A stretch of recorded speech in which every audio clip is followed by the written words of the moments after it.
how's it going, everyone? Thank you for joining me on a new episode of the Music Reviewer Podcast. My name's Josh, and today's a new episode of Talking Tracks, the latest new segment of the podcast.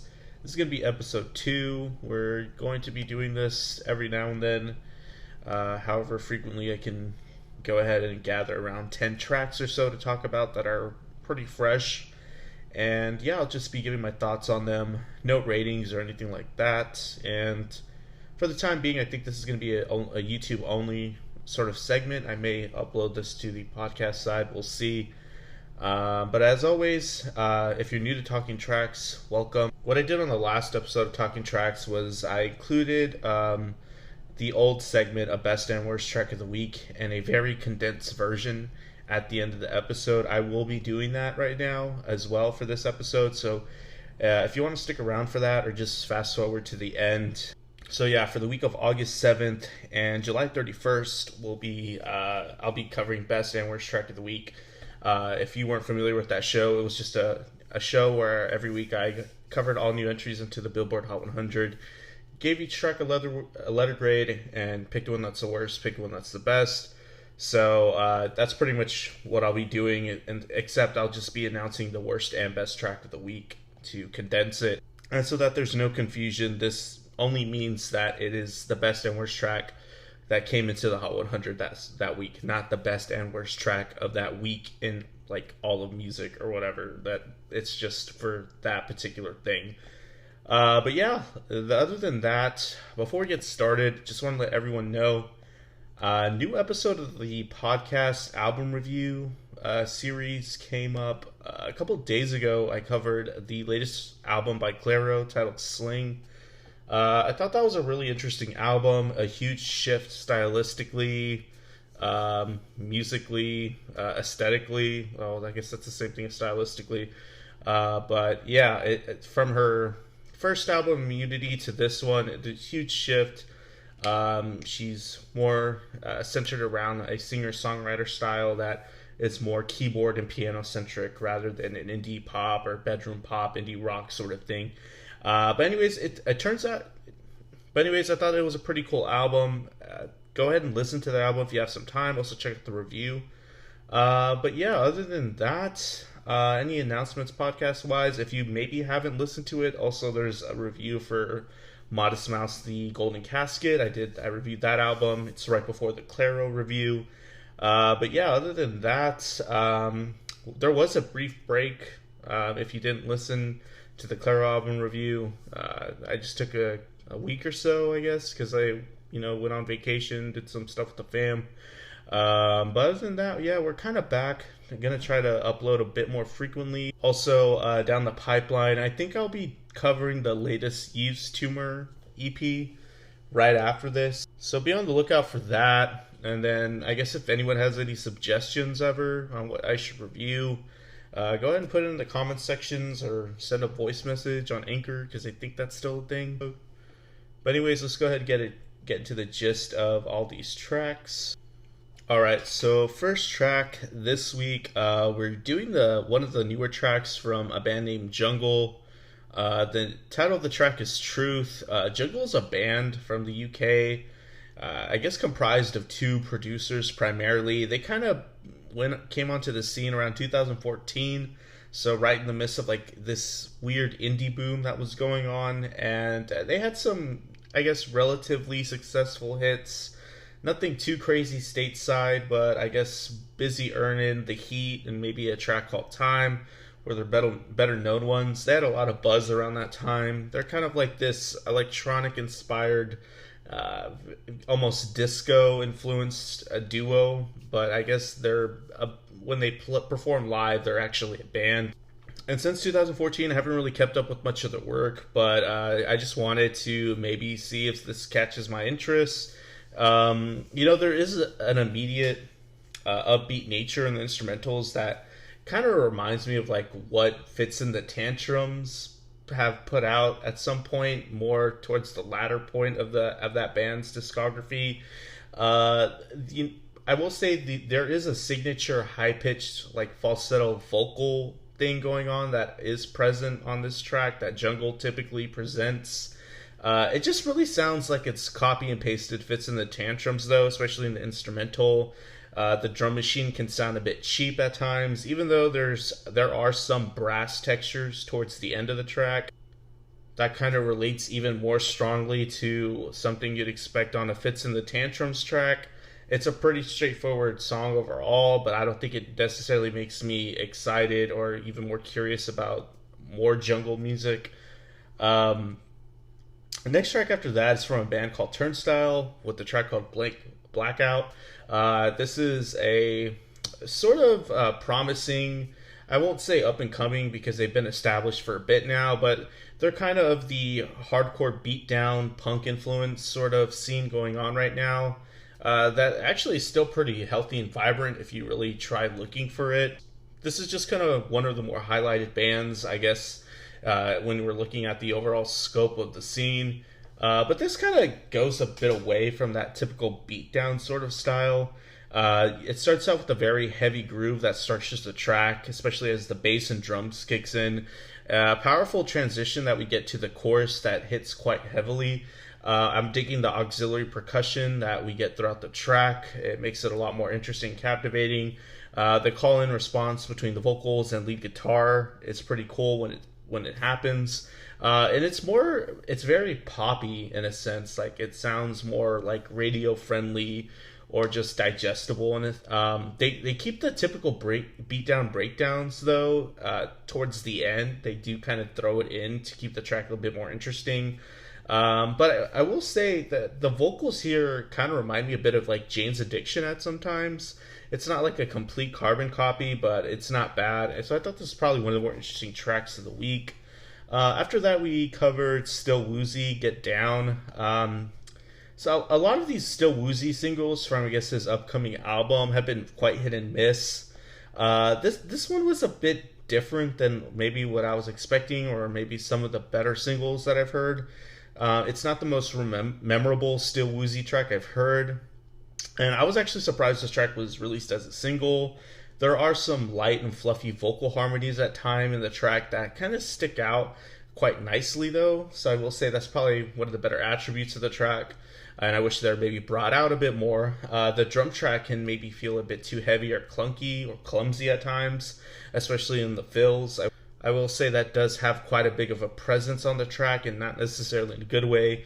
But the track also features a nice light instrumental outro that I think maybe could have been better implemented in the track, or at least better integrated, not just left till the end. So I'm not sure how to feel on this. It's not bad, it's also not great. And next track that we did by a band called Porches, with the track called OK. Porches are an indie pop, dream pop outfit that I guess kind of sometimes around the mid 2010s emerged. They do have quite a good discography. I have been a proponent of the band.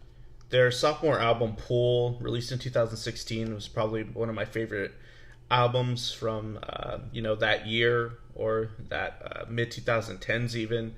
It had some memorable jingly dream pop cuts that are quite hooky and I guess earwormy.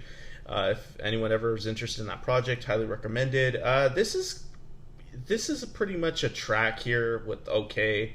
It's still very much settled in their typical dream pop nature, with the chorus effect guitar riff guiding most of the track.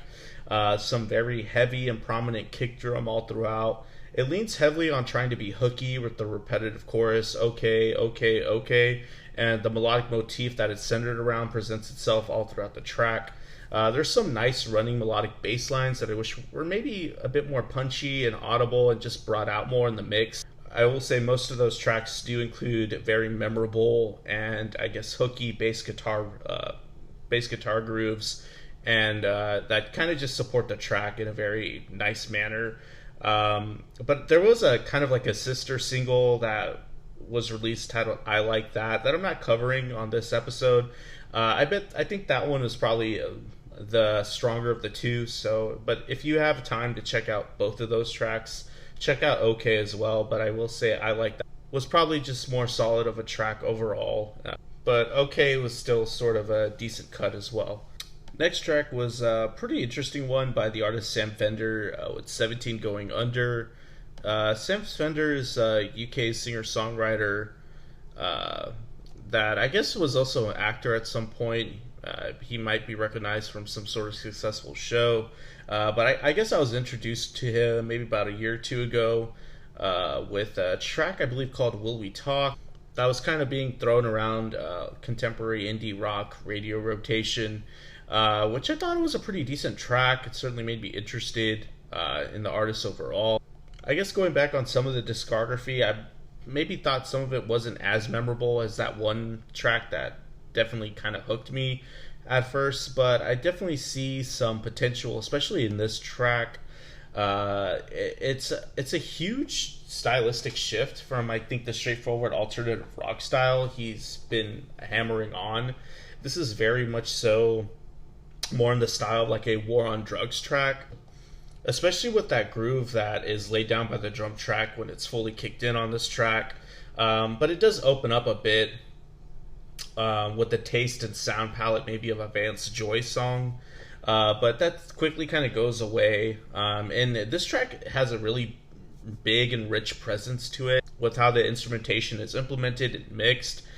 Towards the end, we get some sax too, which kind of leans more into like the overly War on Drugs sort of under the pressure sort of influence that's on here. But, you know, Sam sounds great in this context. I like the gritty and chaotic guitar textures towards the end, and I think it's a pretty interesting track. And it kind of just makes me more interested in what Sam could put together in a more longer format, such as an album or an EP, so I'll be looking out for that. Next track was by Remi with Liquor Store, and I think Photo ID was probably the last track that I was really interested in, or I thought that was quite good, from this newer indie pop artist. And yeah, this one's more hip hop centric, R&B sort of flavored. It sounds like Remi's even rapping at points, but maybe some light Doja Cat sort of flair going on there. But she also demonstrates more vocal prowess with, you know, than the other tracks, such as like Photo ID. It's quite poppy though, something that sounded more appropriate for like the late 2000s, early 2010s radio playlist. It kind of has that sort of thing going on. But I do like some of the depth and heaviness of the bass track on here. It makes the track feel more weighted and powerful. It's not bad, not as digestible as some of her other tracks, I will say though. Next track I just kind of threw in here because I was very interested with the artist Young Pinch with the track Difference. Young Pinch is kind of one of those under the radar emo trap sort of fuckboy, you know, rap artists going on. I don't know. I guess if I had to categorize, he's kind of like a poor man's Kid Laroi, but he didn't get anywhere as big as the Kid Laroi. But I did discover him a few years ago, and I thought some of his tracks were interesting. I thought he had some character and, you know, some rap chops even. But here, this track is kind of just a dud. It's a disappointment. There's a gloomy color and nature to this track. It kind of the opposite I expect for an artist like Young Pinch to throw on in the summer, since a lot of his tracks sometimes have a youthfulness to it and a sort of a lighthearted, like California flair. This definitely doesn't do that. The trap hi-hats sound pretty wimpy at certain points in the track. The production just sounds flat, I guess. I will say the softness to Pinch's delivery fits in nicely with this kind of track. That at least is a good thing, but you know, the track just doesn't really develop to anywhere. It's not climatic or inspiring in any way. I just think he might exist better leaning towards those like Sunshine California bangers, even though he's maybe trying to come up on this emo trap game. I think he's better fitted going towards like the Bubblegum 24K Golden or Kyle sort of route. Next track, We're So In Tune by Kississippi. This is just another disappointment because from my introduction and what I discovered Kississippi as was this sort of like modern day emo rock, indie rock project that had some really cool cuts, like Cut Your Teeth, that I thought were really decent tracks. Something that was maybe more in relation to like a good snail mail song or even I guess more emotional or dark soccer mommy. With some dream pop flair to it. But the last, I think the last episode of Talking Tracks, I covered one of the tracks, and here on this one, I'm doing it again. I'm talking about Kississippi, and this track is just very out of left field. Very different from what I typically hear from the old Kississippi projects that were released. This is very much leaning on like the indie pop side, and maybe even more on like the pop with a bubblegum nature all throughout. The drum track is quite confusing. It goes from feeling or sounding very hollow and weak on the verses to having this 80s drum machine prominence on the chorus. Not really sure what to think of this. There's an artist I hear similarity to, but I'm really not able to quite put the finger on it. It kind of reminds me of the overly 80s inspired pop songs from like maybe the Miniature Tigers discography that were done in like the mid 2010s. But other than that, that's all I have to say about that. After that, we have two more songs. First one is That Life by Unknown Mortal Orchestra. The last time I tried getting into some new Unknown Mortal Orchestra, it was just a very long extended cut that was about 12 minutes long. That was kind of like a mini EP and just one track with just experimental instrumentals all throughout with some pretty intense production and I guess just craziness going on. It really wasn't typical UMO that I'm used to. This is more back to form. I'm digging the busy and clean guitar riffs that open up the track. Digging how fresh it sounds too. It's upbeat but not overly poppy either. Pretty straightforward track though. Makes me anticipate what will come from these singles and the next project or just next in general. I don't know if it's an album or an EP, but yeah, just a decent cut from Unmoored Orchestra. And then last track here, Volvi by Aventura and Bad Bunny. I almost didn't cover this, but I thought it was too much of a anomaly not to. Especially since Aventura is going under Aventura and it's just not Romeo Santos. If you're not familiar with Aventura, they are known as the Kings of Bachata, which Bachata would being the Latin American genre that is very different from reggaeton, but still kind of can be as poppy or even mainstream. It's just probably not as well known in the States, but Bachata very much so is a genre that I've been quite interested in most of my life, starting with when I discovered Aventura when I was, I guess, a teenager. And the band since hasn't been all that active as of recently, mainly because the frontman Romeo Santos is pretty much just doing his thing as a single, one-man show, and it's just as successful, but that's a different story for another day. The fact that there's a collaboration with Bad Bunny is quite interesting.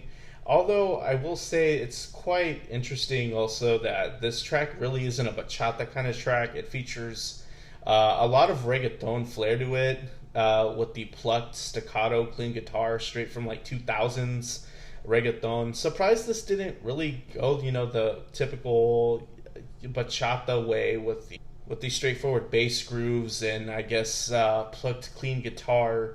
Just kind of accenting the music, but Bunny definitely fits in well on this track. I like the trade-off we get with Romeo's vocals on the chorus. It's interesting how well it fits in the reggaeton context, and I like the dreamy transition we get on the bridge as well. It's a nice blend of 2000s and modern-day reggaeton.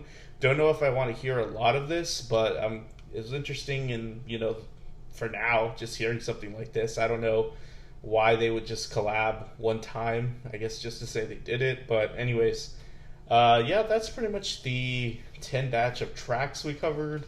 Pretty happy we got to all those tracks. I guess the most memorable ones are probably the Turnstile cut. Sam Fender's track was pretty decent as well. I guess the Unknown Mortal Orchestra one has potential. But other than that, yeah, I don't know. I guess the rest were pretty straightforward. Nothing was awful. I guess maybe the Young Pinch one was the biggest disappointment, but Kississippi was, not too far behind. And I guess, yeah, that portion of the episode is done. We're now going into best and worst track of the week for. First, we'll start with the week of July 31st, then we'll do the week of August 7th. But first, I want to do some highlights on the chart because I think that's always interesting to talk about. And yeah, just interesting to see Butter still at number one. I guess I watch a bit of this segment from a YouTuber called Spectrum Pulse with his channel Billboard Breakdown. If you want some context as to why or how Butter is still at number one, there is a bit of a feud between Mark Grondin, the host of that show, and the K-pop stans of BTS. I thought that was an interesting thing to point out because Butter, it's a good BTS track, but it really shouldn't probably be at number one on the chart right now. Had it not have had the support from the band's army and just I guess artificially hyping up this track. I don't know. That's that though. Industry Baby by Lil Nas X at number 2 that debuted this week as well. That made its debut this week. I thought that was a pretty interesting high placement for Lil Nas X. Probably one of the more hyped up tracks, even though Montero was quite hyped up as well. Fancy Like by Carter Hayes, or whatever that country artist name is, up to 14 with that terrible track. It certainly gained some momentum, and it's made its way quite close to the top. Glad You Exist by Dan and Shay really stuck around, went up to number 31. I really don't know why. Also Arcade by Duncan Morris up to 55. That track really is lingering around, especially for how different it is in the grand context of like radio pop right now. It just seems like it's a bit of a toss-up. A-OK by Ty Verdes, number 70. I don't think I've talked about this track on any of the podcasts, but Ty Verdes has kind of been being pushed out as this alternative, good-looking, charming artist that is making like some feel-good acoustic rock kind of alternative rock sort of influence stuff that I guess A-OK is a breakout hit because it certainly made its way up to 70, and it seems like it's stuck around for a few weeks already, so that's interesting. Also some Dropouts, Driver's License by Olivia Rodrigo out after 28 weeks. That's kind of crazy to see. Most of the Pop Smoke album bomb that we're covering for the week of July 31st has dropped out. And De Museo by Bad Bunny, one of the best tracks, I think, of July, dropped out. Kind of sad to see because I think it only lasted 1 week. Anyways, let's go ahead and get to the best and worst track for the week of July 31st. And we always start on the worst track of the week to leave off on a positive note. Worst track was 2055 by Sleepy Hollow. This really wasn't that bad of a track. It was really... The problem was that a lot of the Pop Smoke stuff was just very middle of the road, but I couldn't really bring myself to say this Sleepy Hollow track was better than the majority of what was presented on this Pop Smoke project. Sleepy sounds like 20 other trap artists. It's really not all that distinguishing. I can appreciate some of the drill beat nature that's included in this track, especially in the sub bass. I just can't get over how unoriginal the flow and delivery is by Sleepy Hollow. Sounds like a less interesting Trippy Red. Also, the track doesn't really go anywhere. It sounds like it's a demo cut that was just put out there just to put something out. And also, there's a short runtime. Like, it's really not all that satisfying. Best track, though, was from Pop Smoke. Possibly the best track off of that album. I didn't listen to it, but I did listen to a bit of it. This track was About a Million featuring 21 Savage and 42 Doug. And really, I'm just liking how true this stays to the signature Pop Smoke sound with that signature drill beat all throughout. Really love the buzzy and deep sub bass all throughout this track. Sounds much better than the obviously pushed out commercial pop bait that they put out on this album to squeeze as many features as possible. 21 Savage's extended verse and feature is quite good. That's probably what made this track best track of the week, if I'm being honest, because I just couldn't say no after I heard a good 21 Savage feature. I like the dry and slappy percussive textures, especially on the chorus. It's a good track. And also the intro is quite interesting with the synth harpsichord passage that's used as accompanying all throughout. Nice little bit of flavor thrown on to make the track a little bit more interesting. So yeah, that was best and worst track of the week for July 31st. Now for the week of August 7th. This was a more interesting batch of tracks. There's some Kid Laroi on here, some country, Lee Brice, a track with Belly, The Weeknd, and Young Thug, a track with Drake by an artist named Smiley, and then also a pretty decent Kid Laroi song, Sober, featuring Polo G and Stunna Gambino. Probably one of the better Kid Laroi tracks I've heard in a bit. But I'll start with worst track again. This one I think was probably just going to happen just because of the amount of disdain I have for Camila Cabello. With Don't Go Yet. This is just so on the nose with the Latin flair that Camila Cabello really uses as a gimmick. The track just ends up becoming like a throwback 2000s Ricky Martin-esque kind of track. Especially the way it sounds with the gang vocals in the chorus. Camila's voice continues to be ineffective with hardly any weight to it, and this signature rasp on it that just really isn't all that flattering. It's just a cheap track all throughout, really not that interesting, so I gave it worst track of the week. And best track of the week, this was kind of hard, but I kind of had to lean more on the side of what I thought was probably the most sincere thing with quality, even though it kind of has a bad taste in my mouth because it's a country track with Jason Aldean and Carrie Underwood. It's a collab, If I Didn't Love You. But I really got to say, Carrie really stole the show on this. It seems like she just really excels on these female-male country ballad duo love songs. She really just, especially towards the end where she's able to belt out, it's just a great performance that's captured. Jason Aldean holds his own as well for much as he can. He's obviously not as, I guess, vocally talented as Carrie Underwood. Surprisingly, I like this more than I did. Like, I really wasn't going in with much expectations. The two sing in harmony quite well in the chorus. They're able to belt quite well together and mesh as well. It just feels a bit early 2010s or maybe late 2000s country. I really like that period of country that was able to exist outside of bro country. It's not a bad track. I thought it was good. But anyways, yeah, that's best track of the week for the week of August 7th. So yeah, don't know when we're going to do another Talking Tracks, but thanks for joining me on this second episode of it. If you stuck around for the whole thing, really appreciate you sticking around.